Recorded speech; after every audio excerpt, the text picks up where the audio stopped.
to talk about Septemics with Jim Marshall. As a writer, Jim has successfully treated and trained hundreds of clients as an inventor of Septemics and also several consciousness expanding systems. His areas of expertise include psychology, philosophy, theology, parapsychology, science, engineering, mathematics, law, literature, history, music, organizational metaphysics, military science, human potential, political science, physical culture, and education. Valuable and free information from experts are contained in these short 7 to 15 minute podcasts. We want to help people understand the various end-time threats and provide real-time solutions along with the tools needed for their friends, families, and businesses to survive. Followers of our channel can receive a free action guide on each topic weekly. We hope that these guides will help people prepare for the serious threats we all face at this time in history. Today, we have a very exciting episode called Septemics with a gentleman named Jim Marshall. And what we're going to do is we're going to talk about Septemics, consciousness expanding. And Jim, how are you today? Great. You'll find that as we go through this, that I'm going to ask you just to bring this down so people can really understand it, because this is a very cool, interesting concept. And my first concept or question to ask you is, how do you boil this down just a little bit? So let's start with what are the 7 levels by title? Okay, so first of all, there are 35 scales. Each scale has 7 levels, so they're all entirely different. But let me say one sentence by way of introduction to give some context to your viewers. Okay, so I am the discoverer of hitherto unknown natural phenomena which greatly aid in the understanding of people, from which I created a revolutionary practical philosophic system called Septemics and published it in the book Septemics, Hierarchies of Human Phenomena. Now, let me tell you what Septemics is concisely. Septemics is a philosophical science based on the fact that many phenomena related to human beings occur in a sequence of 7 levels. Literally, the word Septemics means of or pertaining to 7. Septemics comprises a collection of scales or sequences, each of which breaks down various human phenomena into a hierarchy of 7 steps. There are 35 such scales, each of which is unique, and together they span the spectrum of human experience, by which I mean any problem, dilemma, situation, difficulty that any person has that has anything to do with people can successfully be analyzed by one or more of these scales, usually more than one. Is that mathematical? Yes, the underpinning of it, it's very much like, like on a website, you have the front end and the back end. Yes. Well, the front end is what you see in the book. The back end is what was in my mind when I was figuring this out. So when you read it, it's not like reading mathematics. It's more like looking at yourself in a mirror while you're holding up a lens so you can see yourself better, or holding up a lens to another person so you can see them better. So this facilitates perception because it's based on natural law, and every person is somewhere on every scale. So when you look at a person, you know he's on that scale, and it's just a question of finding what level. And that's generally not hard to do. Is that tied into any spiritual effect? I would say no. Some of the subject matter in the book gets into it. For example, there's a scale of spiritual identity, which is definitely all about spirituality. Now, if you go to that one scale, you'll see it's intensely spiritual, but I am an engineer. So this is human phenomena through the mind of an engineer. And it's presented in a way that's very user-friendly. Okay, so when somebody's looking at this and they're trying to maybe analyze their own life, where they're at in life and how to make decisions or whatever, so they're going to look at this from a intellectual more than a spiritual level. Is that what you're saying? I never really thought of it that way. I mean, the person can look at it however he wants. This is natural law. It's like looking at the Pythagorean theorem or Newton's 3 laws of motion. It's inarguable that these exist the way they are, and I spent most of my life verifying that. So when you look at it, you get it, because however you choose to look at it, whether you're an emotional person or an analytical person, you get it because it's not obscure. It's not difficult to get. It's like when you look at the periodic table of elements, it makes sense. You look at it, oh, yeah, I see it. This makes sense. That's cool. So when when you're going through this process, this show, the Worldwide Threat, was brought about for a purpose to help people. Our goal is not to scare people and freak them out. Our goal is really to tell them what's going on, give them Right, situational awareness about what's going on around right, them, and then so we bring in experts like you to talk about that problem, and then try to give them a solution that gives them peace right, in their lives. And so right, that means we've talked about everything from cyber to human trafficking you can imagine, right. and we're studying this over and over because ultimately, if somebody doesn't have a clue about anything, if they look in the mirror, they don't see anything. So one of my things I wanted to discuss with you is, do you all these different stages, do you have an experience where anybody starts at, or numerically, where you found that some people start here compared to there? Have you had any experience in that? Let me say this. Most of the scales have an inherent starting point. For example, the scale of evaluation, everybody necessarily starts at level 4, and then it either goes up or down. What is level 4? It's neutrality, a Okay, neutral under the evaluation. scale of evaluation, level 4 is neutrality. Right. Okay, what would be up or down from there? Well, if you go up to 3, then you develop some avidity for the subject, and if you go down, you develop some dislike for it. But there are 7 levels. So a person can only evaluate something in one of 7 ways, and these are the 7 ways. So you see, what this is about is Mm-hmm. I'm giving you the gradients for life. Each of these scales is a roadmap for success because every Mm-hmm. good teacher, facilitator, therapist, coach in the world understands that human development must be done on a gradient. You cannot make a couch potato into an Olympic athlete. There are too many intervening levels. Right. So this gives you the gradients. So every person is somewhere on every scale. So you find where you are. When you do, you will have a realization. Say, oh, that explains why I'm good at this. Or, oh, that explains why Joe doesn't like me, or something like that. Every time. That's one of the ways you know you found the right level. Then you target yourself for the next level up, and you will be able to get there because it's the next naturally occurring thing. Oh, so but when you're talking to somebody, so let's say you're counseling somebody on this, Mhm. and they sat down with you the first time, and you're trying to help them develop this process. Do you take them through all the scales to find out where they're starting? Well, what I would do typically is I would find an area where the person is having some challenge or difficulty. Okay.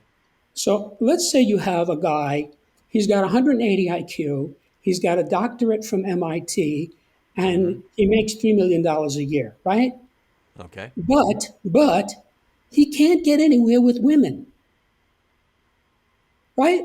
Yeah. That's a real situation. So Right. So I would not go to the scale of human ability. He's at or near the top of that already. I would go to the scale of sexuality, and Ah. I would say to him, take a look at this. And he would look at it and he would say something like, you mean there's a scale of sexuality? And I'd say, yes. You don't have to tell me if you don't want, but for your own illumination, where are you on the scale? And I guarantee you he's going to want to know that because he has trouble in this area. All right. So what you're doing is defining a problem, or helping them define a problem to find out where to jump on. Right. So when he looks at it, in a matter of seconds, he will find a bracket. I'm talking about 20 seconds, 25 seconds. He'll say something like, oh, I can see right away. I'm definitely not at level 1, 2, or 3 because that's near the top and I'm having a lot of trouble. See, he got it down to 4, 5, 6, 7 That's right away. great. So then, if you were sitting down, I walk in your office and I say, okay, uh, I'm a train wreck in this area, whatever that area is. I make a Right. 10 million bucks a year. I'm good at my business, but I can't connect with other people emotionally or whatever. You Right, can take them to a scale with this concept right, and then help them identify within that scale which slot they're in one of those sevens right. and tell them what the down and up is and help them go to the next level. That's right. But you have to remember, every time you correctly find a level, whether it's for yourself or another, you have a realization. 100% of the time, that happens because this is natural law. It's like looking at a rose or a tulip. It's not an opinion whether this is a rose or a tulip. It's a fact. So you find yourself at this level, whatever it is, and uh, now after he finds the bracket in the first, let's say, 20 seconds, then I would say to him, well, go ahead and read the text, and then you can get it exactly. And I guarantee he's going to want to know that because he's already unraveling this. So he reads it. He comes back, well, now that I read it, I can see I'm at level 4. See, and he has a realization, and he'll say, well, that explains why I can't get along with Gertrude. You see? Then you say to him, well, we can move you up to level 3 and then you'll do better. Really? Yes, it tells you in the book how to do that. So he's going to want to do that. See? Now, you cannot skip a level. I already know this. I've been working on this for many decades. Impossible to skip a level because it's natural law. If you're on the first floor and you want to go to the floor, one way or another, you have to go through the second, the third, and the fourth, whether you take the escalator, the elevator, or the stairs, right? So if he's at 3, he can only go to 2, which is better, or 4, which is worse. Those are the only choices. Now, sometimes you don't realize it because you went through quickly or easily or just not aware of it. But you target the next level, and because it's the next thing up, you can get there. So, are you finding anybody's got to go through all these levels just to get through life? Well, let me put it this way. If you look at what's been going on for the past 6,000 years in human society, that is life without septemics. Once you get these data, it's like a physics student getting the 3 laws of motion. Okay, first semester physics, you get the 3 laws of motion. You say, yeah, I get it. This makes sense. And once you get into physics, it almost seems like common sense. It's not really, but it's natural law. So you have a couple that's been dating for 2 years. They're talking about getting married. Wouldn't it be smart to know why does this person want to marry me? I mean, isn't that a reasonable question? I'm not saying Yes. to ask the person. I'm saying open the book to the scale of motivation. Because there are only 7 basic human motivations, and all the others are just subsets of these. So the guy knows the woman, so he looks at the scale, and once he studies it, he'll be able to perceive what level she's at. So let's say he looks at it and says, oh, I can see she's at level 1. She wants to marry me because she loves me. That's her motivation. That's level 1 on this scale. But maybe that doesn't happen. Maybe when he looks at it, he says, now that I think about this, I think she wants to marry me because I drive a Maserati, I fly my own Learjet, I have a 60-foot yacht, I live in a $15 million condo, and I have $10 million in the bank. See, that's a different reason. That's level 4, money. That's a money motivation. Going back to what starts somebody down this path Right. is the issue at hand in their life. That's right. So if there's an issue at hand in their life that they're wrestling with a decision, whether Right. to get married, whatever it is, that will point to the scale that can point to the level. Right. Is that correct? Yes. So let me continue. So he realizes that she wants to marry him because of his money, right? Now, what Mm-hmm. he does with that is up to him. There's no judgment involved in this. It's not a question of right or wrong. It's a question of perceiving what's there. So he might say, well, okay, she wants to marry me for my money, but she's beautiful, she's smart, she's funny, and we have a great time together. So I'm going to marry her anyway. That could Right. happen. Mm-hmm. But that might not happen. He might say, you know what? This woman is a gold digger. I don't want to marry a gold digger. I want to marry somebody who loves me for myself, and they break up. Now, in that second case, you might think he's going to be upset, and you would be wrong. He's not. He's going to be relieved. He's going to say, "Thank you, John, for showing me this because I dodged a bullet." Now he has a better grip on people, what to look for. See, there are 7 motivations. So he can look at the scale. See? That's good. So, yeah. Now, you ever notice how many old, ugly guys are married to beautiful young women? Yeah. I see I these tried to couples. figure that out my whole life. I say, how can this be? Well, let me tell you how it can be. Miss Texas, who's 23, gets a diamond ring, a pearl necklace, a Corvette, a mink coat, and a credit card. So she's happy. The 55-year-old gray guy who's overweight gets to marry a 23-year-old beauty queen. So they're both happy. So she comes to him and says, "Honey, I want to go to Vegas for the weekend." He says, "Okay, here's 5 grand. Have a good time." She goes and see, it works out for them. Yeah. So it's just understanding the reality of it. Now, let me give you an analogy that will really help you to see how this works.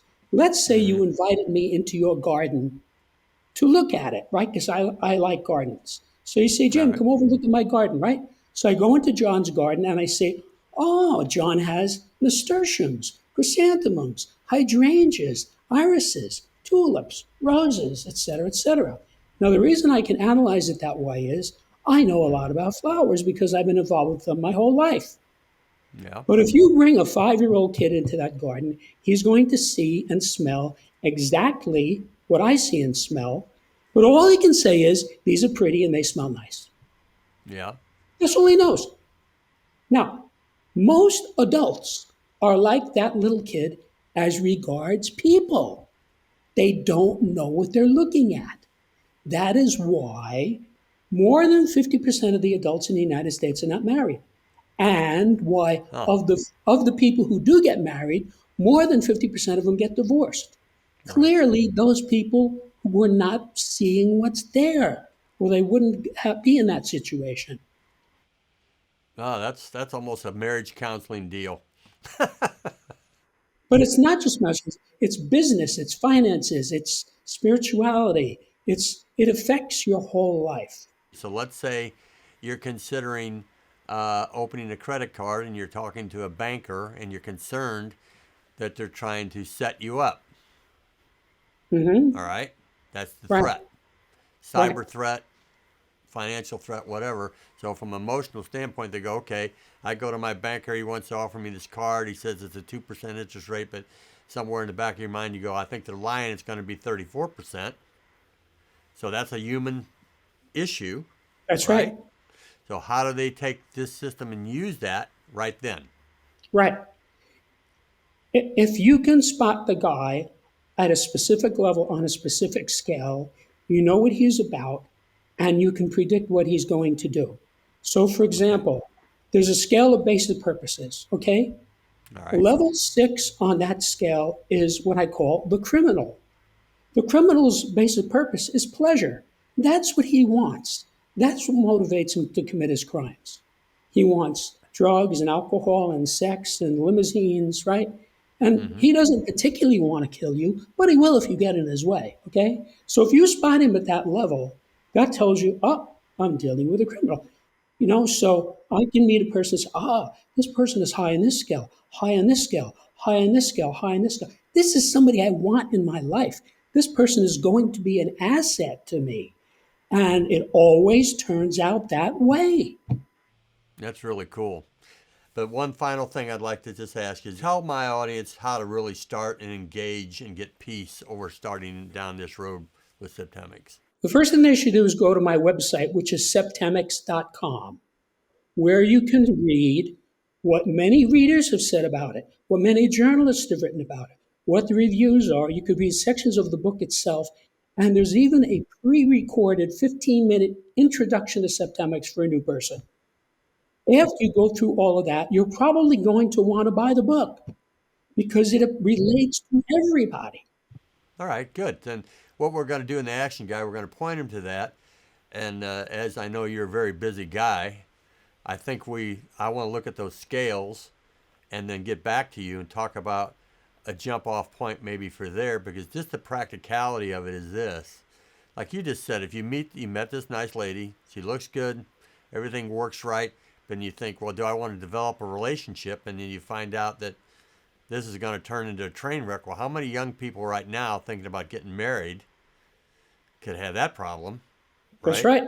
Or how many marriages hit the wall because they don't know anything about any of it, right? That's right. So this is a very, very cool science that you're doing. So what I'd like to do is say thank you for today, and we'll be back in touch, brother. Thanks a lot. Okay, John. Thank you very much. Have a good day. I hope you're blessed with this information. Please like, subscribe, and click on the notification tab to our channel, and we will send you advance notices about upcoming threats to be discussed. Remember to capture the free action guides via our QR code embedded in the episode at the end. As a registered follower of the Worldwide Threat Podcast, you have our permission to download and share every episode and free action guide with your friends, family, and other businesses. Each Thursday, we'll post a new subject for you to consider and discuss. Set your watch to watch and to download the free action guide. Thank you. This is John White, the host of the Worldwide Threat Podcast. Please check out everything we're doing, and blessings to you and your family.